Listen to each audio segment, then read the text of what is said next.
Hey guys, it's your boy Nico here from the Small Axe Podcast. I want to show you how to use your small axe to build a lasting empire. You see, not everybody begins their investing career with millions of dollars, a huge network of investors, or the knowledge necessary to become successful in this space, and that's okay. What I focus on here on this podcast is helping you hone your skills, sharpen your tools to become the best investor that you can be. Now, I want you to sit back, relax, and enjoy this show. If you have any questions or you want to reach out to me or the guest, feel free to do so. Love you guys. Let's go. Let's talk deals. I've been getting phone calls from brokers, and you might have been getting phone calls from brokers as well. Talk to me about it. Tell me what's going on in your world. All right. So if you are sitting there thinking, deals don't make sense, you're right. If you're also sitting there thinking, I can't get investors involved, you're right. But what the heck does that mean? That does not mean that you should be out of this game. It is time to actually step it up. People these days are backing out, backing away from deals, becoming fearful. And as we know, Warren Buffett, the great Warren Buffett once said that it's wise for investors to be fearful when others are greedy, and to be greedy only when others are fearful. So it's time to be greedy, guys. People are running away. People are running from the hills.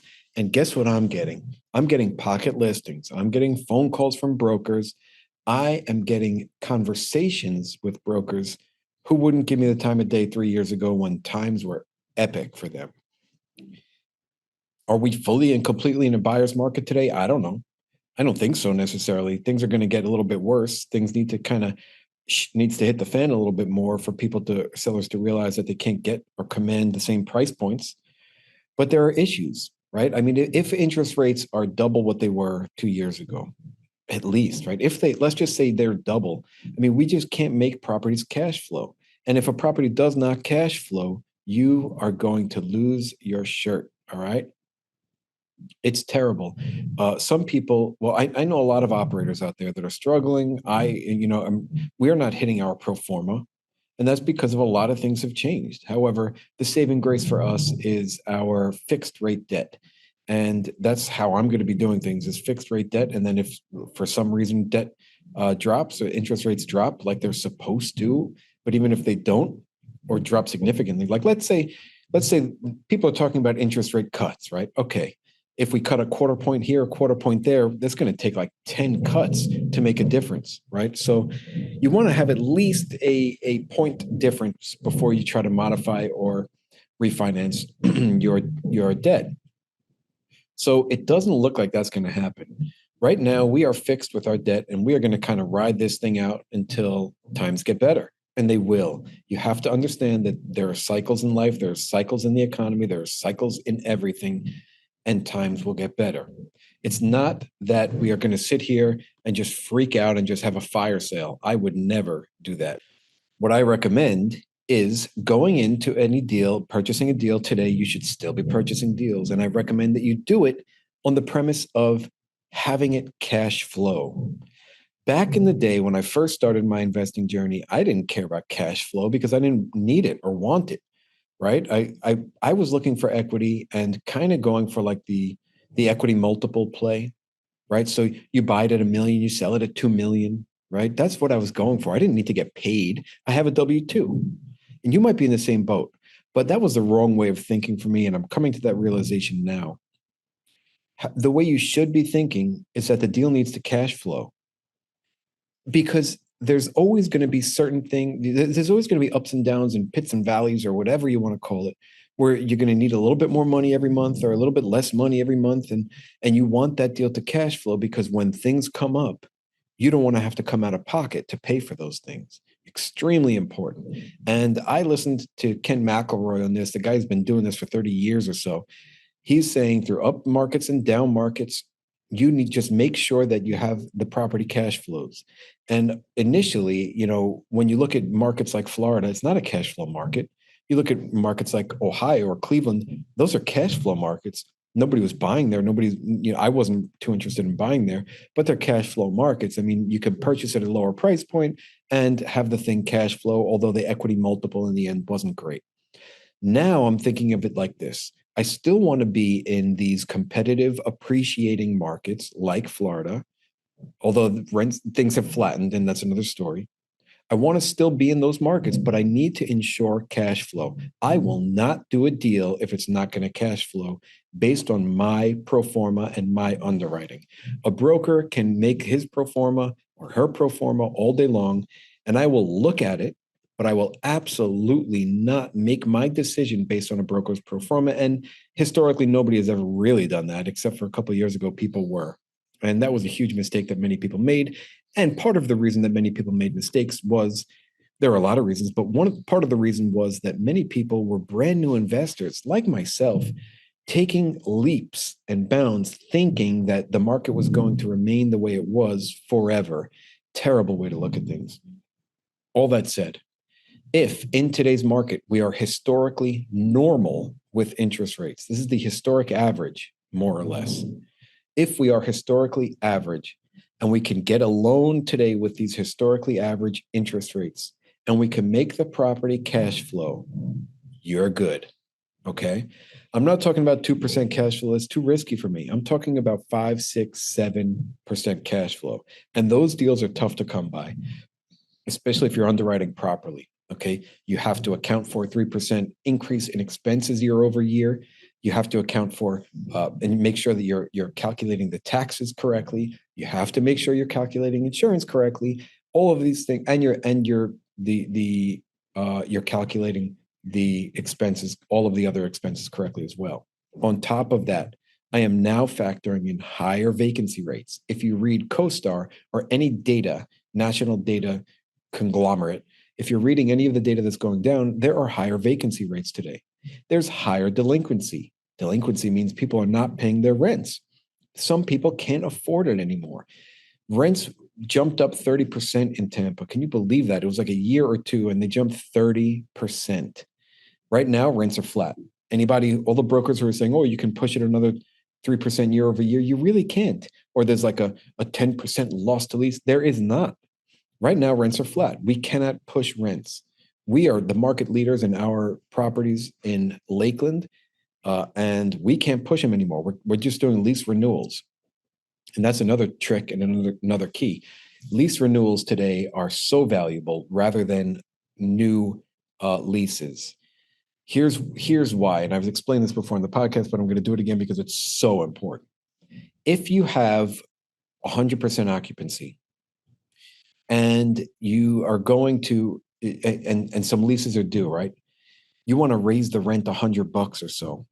It would be more valuable to keep that person in place and not raise the rent, because today, instead of filling a vacant unit in 2 weeks, it's taking 30 to 45 days.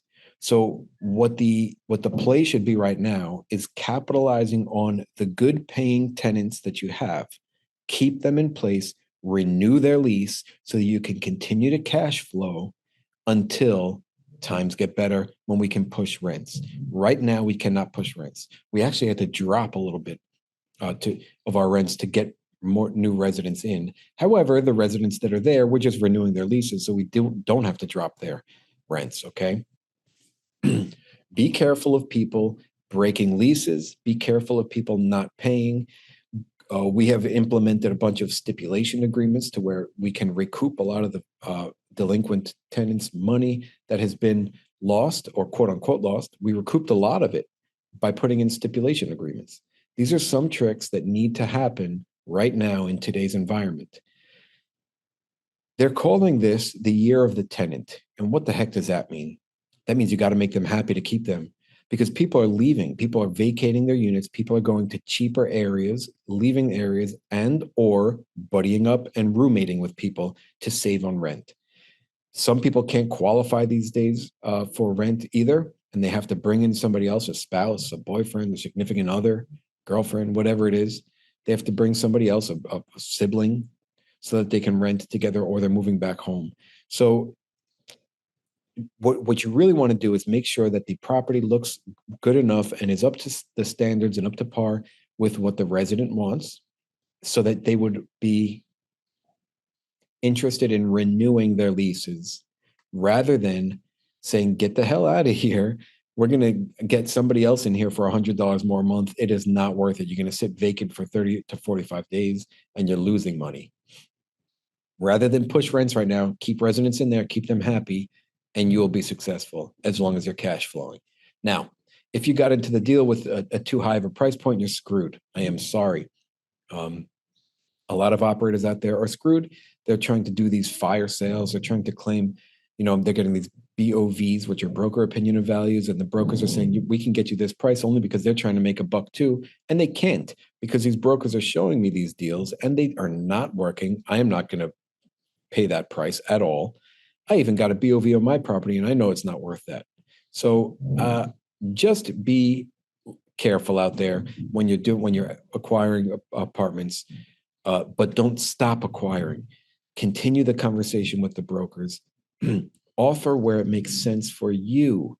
If you have any trouble understanding how to underwrite a deal, don't underwrite it. Pass it to somebody who does know how to do it. Call me, set up a call with me, go to my website, guys. I still have slots open every single day from 12 to 1 Eastern time to talk with me, 15 minutes. We could run through a deal and I can give you some awesome advice in 15 minutes. Guys, I do it all the time. Stop. Get on a call with me. www.smallactscommunities.com. Okay. I don't sit here and promote things. I don't ask for things. I'm just trying to help people out and make good deals and do good business. Okay. So the first property that we bought, we paid $128 a door. Second property we bought, we paid $80 a door. Third property, $94 a door. Okay. So the 2 or 3 years ago, C-class properties in C areas were trading for $150,000 to $175,000 a door. Not the case anymore. So just be aware. I had I have brokers reach out to me all the time. And even today and yesterday, I got some brokers reaching out to me with some great deals. I mean, that would have been great a few years ago, but just right now, it just can't cash flow. However, if this was the same environment 3 years ago, I would have jumped on these opportunities. Here's a quick example. I don't even know if I should say this. It's not even a listed property. $150,000 a door for an A-class building. $150 a door. Brand new 2022 build, A-class building. That is probably cheaper than replacement cost. Okay, I don't think you could build it for that cheap. These are huge one-bed apartments, basically 1,000 square feet. A-class, guys. So there is opportunity, and you have to look at it like that. But on the other end, how do you make a cash flow? Do you have to put more money down? Do you have to put less money down? Making sure that your debt is accurate, making sure that your expenses are accurate, making sure that you have higher than historical vacancy. I'm punching it around 10% vacancy, not the 4% that was the historical norm when I started my journey in 2019. Okay. Punch in your vacancy at 10%. Make sure delinquency is 2-3. Delinquency concessions, loss to lease, put it at 3%. Okay. There's always going to be that kind of stuff going down. People are not going to be able to pay the rents. People are losing jobs. People are leaving. People are vacating, etc. And when I say people are vacating, I don't mean that they're like moving out of areas like Florida, because it's still ranked number two last year for people to move into in the country. Texas was number one based on U-Haul's data. Florida was number two. They're always kind of 1 and 2. Florida and Texas. So people are still moving there, but people are not necessarily willing to or able to afford an apartment right now. So they're buddying up, they're roommating, they're living with mom and dad. That's what's going down. But all that's going to change because the population is still increasing.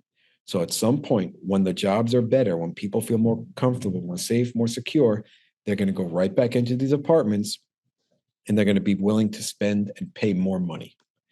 Think of it that way. But in the meantime, if you're cash flowing and you have 5, 6, 7% cash flow month over month, you are completely fine. And you have a 5-year, let's say, fixed loan where you don't have to pay the balloon for another 5 years. You're fine, guys. Do that. Make sure that deal can cash flow at that rate for 5 years, and you are completely fine. No need to freak out. There will be no fire sale.